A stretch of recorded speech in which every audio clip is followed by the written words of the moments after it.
Hi everybody, welcome back to the Sky News Daily. Niall Paterson here with an early bonus edition of the podcast, and certainly you should expect another from our team in the United States, as per usual, a little later on today. But late on Thursday, we had confirmation that Israel Defence Forces had indeed killed the head of Hamas, Yahya Sinwar, in Rafah, and this is clearly a moment of significance, both for the conflict and the region itself. Certainly, it goes a long way towards Benjamin Netanyahu's stated ambition of the elimination of Hamas. What is uncertain is what happens now. Professor Michael Clarke is Sky's military and defence analyst, and he joins us again. Good to see you, Michael. Look, as just mentioned, this is clearly an incredibly important moment because Sinwar was responsible for October the 7th. He planned October the 7th. The murders, the rapes, the abductions that took place that day are his responsibility. There will be plenty of Israelis praising this moment. You can understand why. And you're absolutely right. This was his brainchild.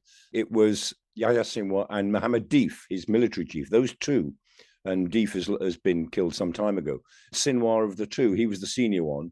And he planned it, and he planned all the deception that went around it, not just the attacks themselves, but 2 years of very clever deception to convince the Israelis that nothing was actually on the go, to show the Israelis that Hamas was settling for a political solution of some sort, while he was actually building up and exercising for exactly the operation that they launched on October the 7th. Murder, burnings, premeditated gang rape, abduction, as much destruction as possible. It was an atrocity intended to inflame the whole of the Middle East and begin a war against Israel, a multi-front war against Israel. That's what it was about, and he was the man behind it. I mean, there is something of an irony around Sinwar's death in that October the 7th was perhaps the greatest intelligence failure of the modern Israeli era, and his death was not a success of intelligence. Rather, it would appear it was a stroke of blind luck. Yes, it was. The whole thing was incredibly ordinary. There was a battalion who are a sort of student battalion. I mean, they're basically training, and some reservists. And they were in the area of Rafah. They saw 3 people moving from building to building at night. They followed them, and an exchange took place. And it looked as if Sinwar might have been injured in a grenade that was thrown, probably quite badly injured, maybe. And he was apprehended, in effect, by a group of reservists and students. There was this remarkable bit of footage that I have seen, Michael, and the IDF flying a drone into that first floor building. Just describe what we saw. So when they knew that there were people in there, they flew a drone, what looks like, into the room itself to see who was there. And there we see the man who was later identified as Sinwar, sitting slumped in a chair, with a scarf around his face, looking in a way as if he was only half conscious. And he astonishingly picks up a piece of wood and throws it at the drone in sheer exasperation. I mean, that's not a sensible military response to a drone. And it's almost as if he knew what was going to happen next, which indicates to me that he might, by that stage, have been quite badly wounded and maybe only half conscious. Meanwhile, his 2 friends, whoever they were on a different floor. So he was on the first floor. They seemed to be 1 floor up. The 3 of them were behaving in a way that made it very easy for the IDF. And once they identified that these people were there, and whether the drone operator thought, gosh, that's Sinwar, that's him. I don't know if that was true. They sort of claim it was. I'm not sure about that. But they then put a couple of tank rounds into the building. And it was then when the 450th battalion troops went in, and they had a good look at him, that they confirmed that almost certainly this was Sinwar. Then they got DNA. They looked at his teeth, which are very clear. They got some DNA samples, and they were able to identify pretty quickly who it was. I mean, given who he was and his role within Hamas, there has obviously been an outpouring of grief in the region. But let's call him what he was. He was a terrorist. He was the head of a terrorist organization who became known as the Butcher of Khan Yunis. I mean, this was a man who was almost inevitably on a path to terrorism, given where he was born, in a refugee camp that still exists after his parents fled what became Israel in 1948. There was perhaps an inevitability to the fact that he would rise into this world. Absolutely. I mean, most of them came through exactly the same graduation process in a way. Born in a refugee camp, He becomes a radical. He then gets involved in fairly murderous politics. He does 22 years in an Israeli jail, where the Israelis saved his life. In 2010, he had a brain tumor, and so they operated on the brain tumor and saved his life in 2010. In 2011, he was released along with 1,000 prisoners, and then he rose from there through the ranks of Hamas. And he was a brutal dictator sort of man. I mean, he murdered collaborators, suspected collaborators, as well as murdering Israelis. He murdered Palestinians.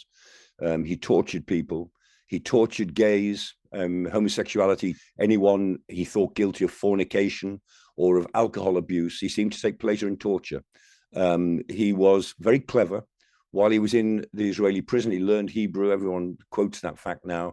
I mean, he learned as much as he could about Israel, so that he spoke perfect Hebrew. He understood Israeli politics better than most Israeli politicians. And yet he wanted to devote all of this to understanding his enemy, because he was implacably opposed to Israel. His idea was that the only thing Palestinians could do for their own betterment was destroy Israel. There's no way of living with Israel. So to represent Palestinian rights, Israel had to be destroyed. And he never resigned from that position. There was never any compromise. It was always destruction of Israel. Would it then be right to describe him as a fanatic? I mean, one quote that I saw from a former interrogator during those 22 years that he spent in an Israeli jail said that he was 1,000% committed, but 1,000% violent along with it.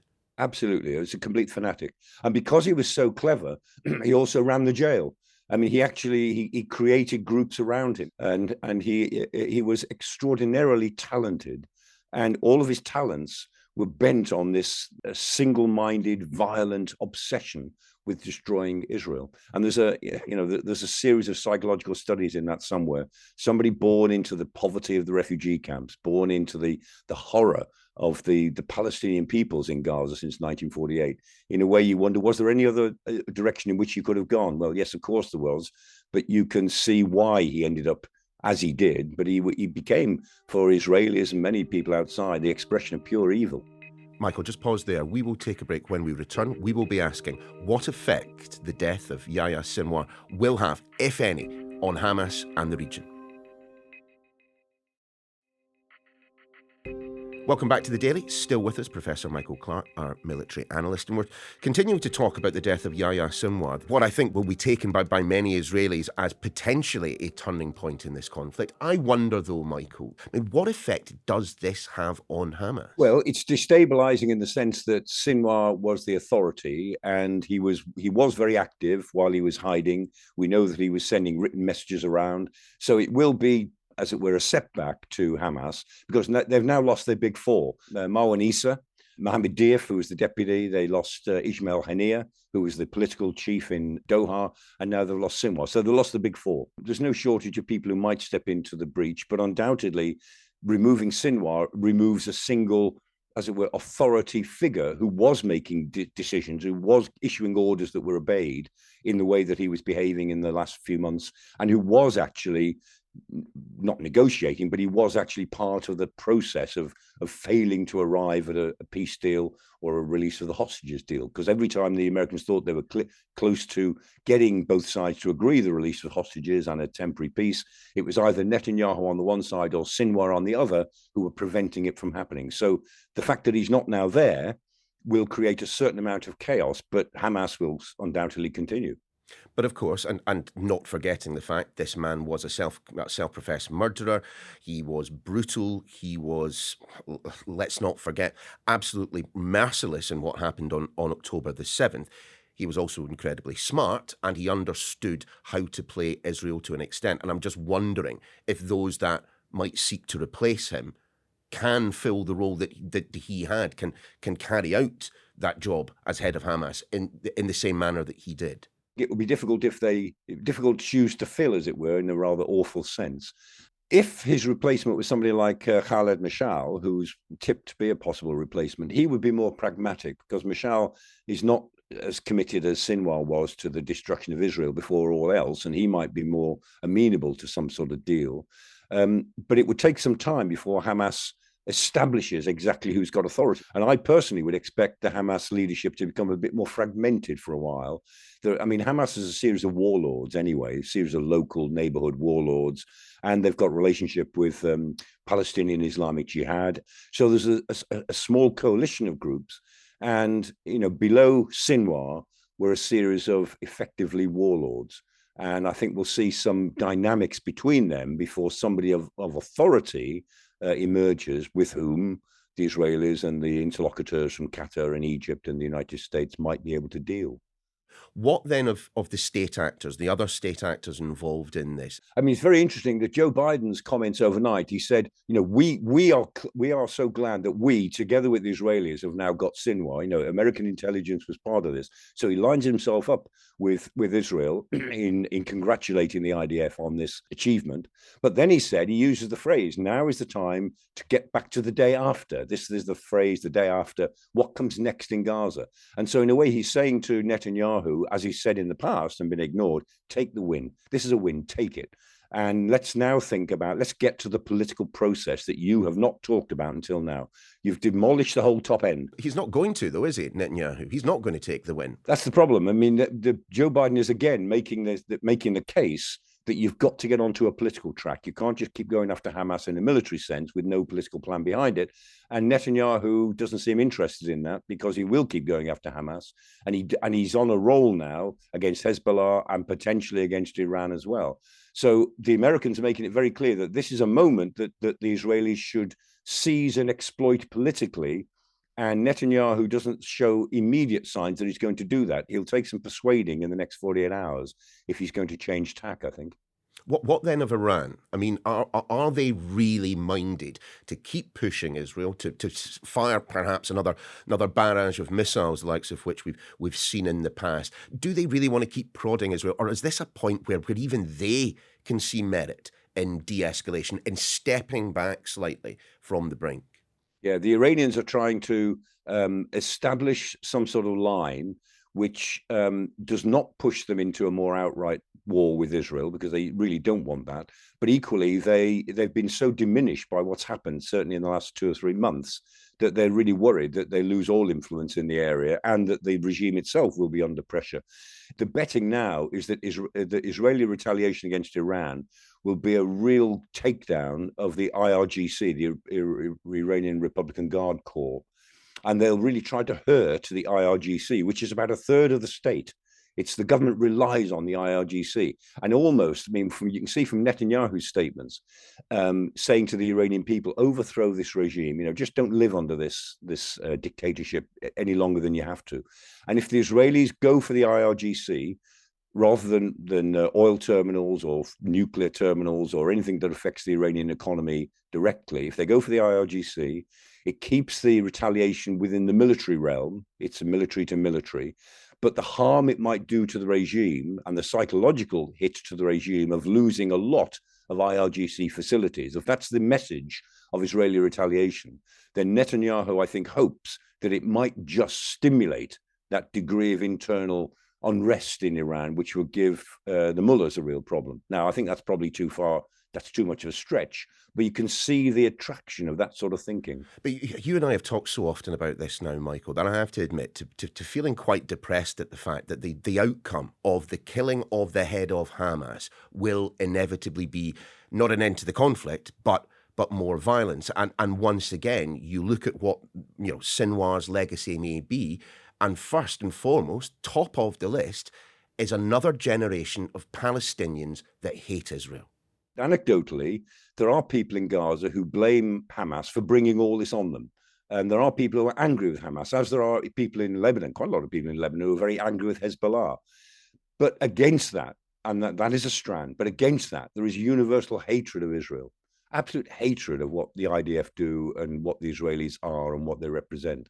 And as we've said, the Israelis play the numbers game, saying that they've neutralized 18,000 Hamas terrorists when they play the numbers game. The number of terrorists they have created is only measured in multiples. Twice as many, 3 times as many, 4 times as many, who knows? But the number certainly isn't zero. And so there is a dynamic to all of this. If all you're doing is creating hatred within the families. For every terrorist you kill, they've got brothers and cousins who are 12-year-old and 11-year-old. And exactly as Sinwar, exactly as his brother, exactly as Mohammed Deif learned, they grow up with a lifetime's hatred of Israel. And while I mentioned Mohammed Deif, the second in command, that man, he had one arm, one leg, and only one eye. He'd lost his wife and both of his children, all to Israeli attacks. And so he was a committed terrorist. He was a murderer. He was just like Sinwar himself. He was sort of the epitome of evil. But he spent his life being injured by Israel and wanting to injure Israel. There is a sort of depressing dynamic of violence. And it's not clear in somewhere like the Middle East how you just break out of it. Yeah, the vicious cycle continues. But I suppose, again, and this takes us back to where we started, there is another way of framing this entire debate. And I believe it's a question that all of us are asking ourselves to a greater or lesser extent. Given that Yahya Sinwar was responsible for October the 7th, that he designed it, planned it, sent people over the border, abducted, raped, murdered, committed atrocity upon atrocity, is he not then responsible for the humanitarian catastrophe that now is Gaza? I don't know that I've got an answer to that question. Well, he's responsible for starting the process. That's the point. It doesn't get Netanyahu off the hook, or it doesn't get the IDF off the hook for conducting their operations so badly. So, other people don't get off scot-free. But Sinwar's intention was to start a war for the destruction of Israel. His intention was to commit an atrocity so bad that the Israelis would react so violently that it would draw in Hezbollah in Lebanon, it would draw in Iran, it would draw in the Houthis, it would draw in the Palestinians on the West Bank. He tried to provoke an all-front war for the final destruction of Israel. That's what he wanted.